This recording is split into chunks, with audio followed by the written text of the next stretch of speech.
Ow. Well, it's Kevin here, and it is April 4th, 2012.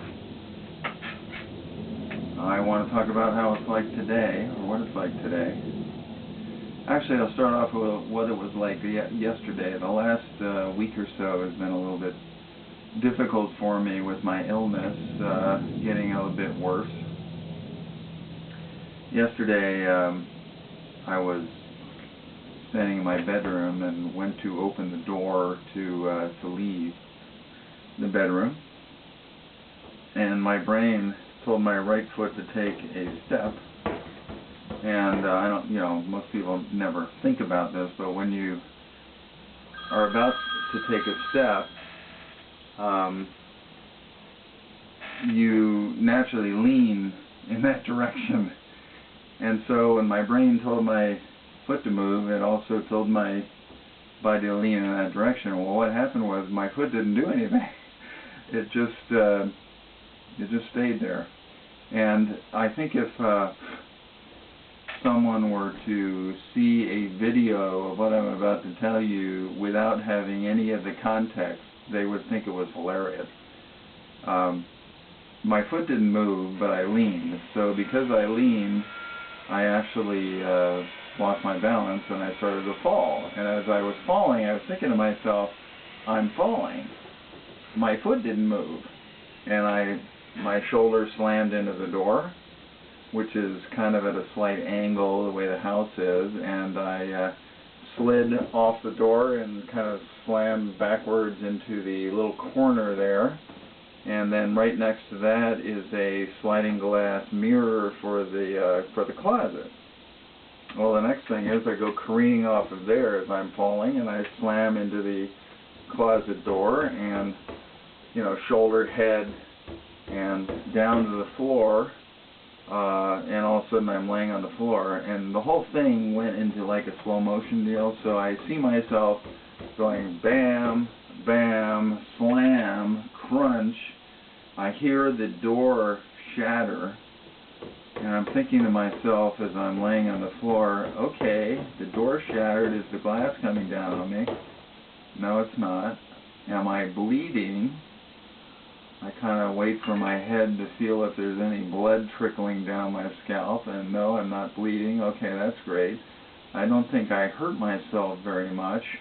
And then I had a vision of a bowling pin, like when the ball just barely touches it and it starts going like this. I had this vision of a bowling pin kind of rolling, and then falling down, and I started laughing hysterically. My two sons happened to be in a house with me at the time, and they were downstairs, and they came running up because they heard that crash on the floor. And here I am laying on the floor with a totally smashed, closet mirror behind me, and I'm laughing, and they didn't think it was too funny.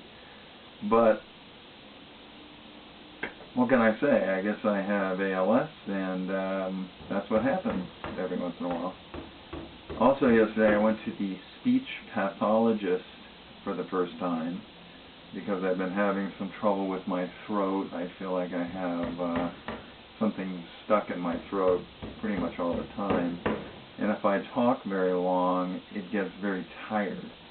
And so she did a bunch of tests on me, some of which were pretty interesting, and she concluded that I have a lot of muscular tension in my throat, most likely related to ALS. And she showed me a couple of minor exercises I could try to sort of loosen the muscles up. One was to yawn with my tongue pushed against my bottom teeth, which our tendency is when we yawn to move our tongue backwards, but she wants me to move it forward. Like that, and she said, well, that kind of stretches the muscles a little, and to do the chewing motion, once again with my tongue in the front, to kind of loosen that up. She also said I can kind of carefully go like this, which also tends to loosen those muscles up. So I guess it's that same sort of muscle tension I'm feeling elsewhere in my body. And a lot of fatigue in the morning. It's very, very difficult to get out of bed, frankly. It takes me about an hour of thinking about getting out of bed before I actually get out of bed. And it's just this overall feeling of fatigue. Like I'm not tired mentally, like I'm going to go to sleep, but tired physically, like I just had a workout, and I'm just waking up in the morning. Now I've been kind of playing around with my two machines. I have a BiPAP breathing machine, which is relatively new, and a CPAP breathing machine for my sleep apnea, which was diagnosed about 3 years ago. And the BiPAP machine seems to be blowing so hard that no matter what, I have 3 different masks I'm wearing, and no matter which one I put on, air is escaping all over the place, making all kinds of sounds that sort of sound like some body sounds that make people uncomfortable. And of course my wife is trying to sleep next to me, and she finally told me a couple of nights ago that this thing's making so much weird noise in the middle of the night, she's not sure if I'm dying or what I'm doing.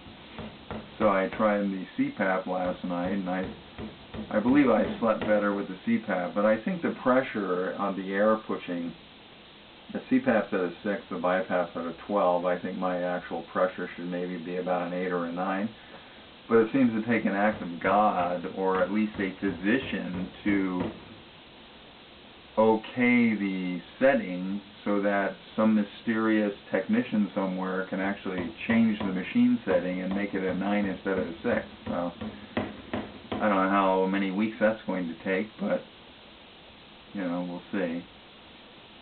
And you know, things are frustrating. The length of time it takes me to do normal everyday things is lengthening. You know, yesterday I was thrilled because I went out yesterday evening with some friends, and it was warm enough that I could wear my sandals. Now the reason that was thrilling is because it takes me so much time and effort to put my socks on now that, you know, I don't want to put my socks on. So the fact that it was warm enough to wear my sandals was very thrilling, and that's what I did. I wore my sandals. My right hand is almost useless now. I mean, I can't straighten my fingers. So like to put my hand in my pocket and pull something out literally takes a minute. I mean a minute to get something out of my hand. So if the phone rings, I don't even try to answer it anymore.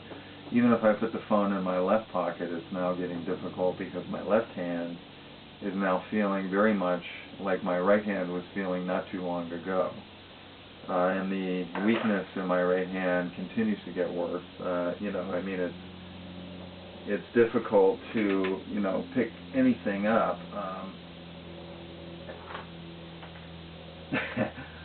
Give me a second here. Okay, I was just able to pick up my glasses, but you can see that it's not sitting on my finger properly. I'm like using my knuckle and my thumb to pick this thing up because I can no longer pick it up like that. It takes a Herculean effort to pretty much pick anything up now. Anyway, I guess part of the deal. And you know, little things like my muscles aren't here. Let me see if I can get my shirt off here.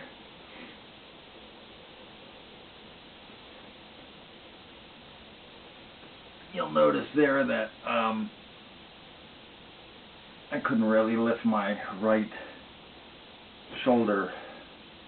I couldn't lift my arm above my shoulder, so it's like I'm taking it off with one hand. Anyway, you know, what you'll see here is the vesticulations, as I like to call it in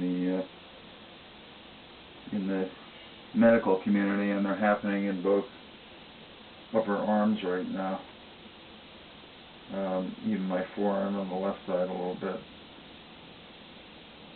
I don't know if it's happening elsewhere. I can't really feel it anymore. You know, my right shoulder is doing it a little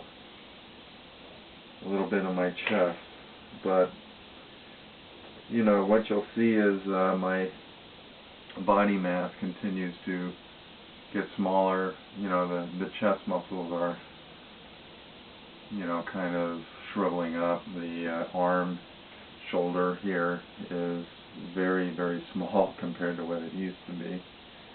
Forearm is really getting, you know, very thin, very slender in through here, because the forearm's not being used much. The thumb here in the hand is, anyway,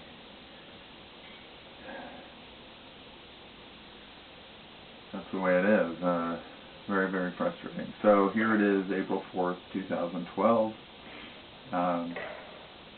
And that's how it is. Another thing that's happening today is I have been sneezing my head off all day. Now, I know that that has nothing to do with my illness, other than the fact that I probably have some allergy. In the last week there have been several really hot days, so I think there's a lot of stuff floating around in the air that typically doesn't float around in the air. Excuse me. But once again, almost a comedy routine. When I sneeze, it seems to affect my whole body. I mean, I sneeze, my whole body shakes and I sneeze. And this morning, actually it's a little dangerous because I've almost hurt my neck several times. So when I sneeze, I typically have to put my right arm on something, hold on, and then put my left arm up like this on my head and sneeze, because my entire torso, all of my stomach muscles cramp up, and then my my head whips forward violently, and I've almost hurt my neck several times. So now I hold my head like this every time I sneeze. So this morning I'm taking the 10 minutes it takes to pour a bowl of cereal and cut a banana. And I'm holding the end of the banana in my right hand, kind of have it just sort of in. I have to sneeze, so I put down the butter knife I was holding, and I went over and I propped my right hand on the sink, and I put my left hand on there, and I started to sneeze, and I put my hand up like this to stop my head, and I sneezed violently, and the banana went flying over my head, hit the counter behind me, and bounced underneath the counter that I was standing against. And, you know, I couldn't even see it. It was, you know, way under the counter. And I stepped back and saw it, and I thought, I gotta leave it there. I mean, I can't. I'll probably hurt myself trying to reach down and grab it. But another one of those moments that if it had been on videotape and you didn't know the context, you would probably think it was pretty funny. Anyway, that's what it's like today on April 4th of 2012, and you know, my sons have been helping me out in the last couple of days, today and yesterday. We put up a couple of extra grab bars in the bathroom, so now I'm pretty much anywhere in the bathroom I'm standing, no matter what direction, I can grab onto something if I have to. And I feel quite a bit safer now. And we also put banisters on the other side of the stairway, so that I have now banisters on both sides of the stairway to you know, help hold myself up as I'm going up and down the stairs, because it is getting pronouncedly more difficult to get up and down the stairs. Anyway,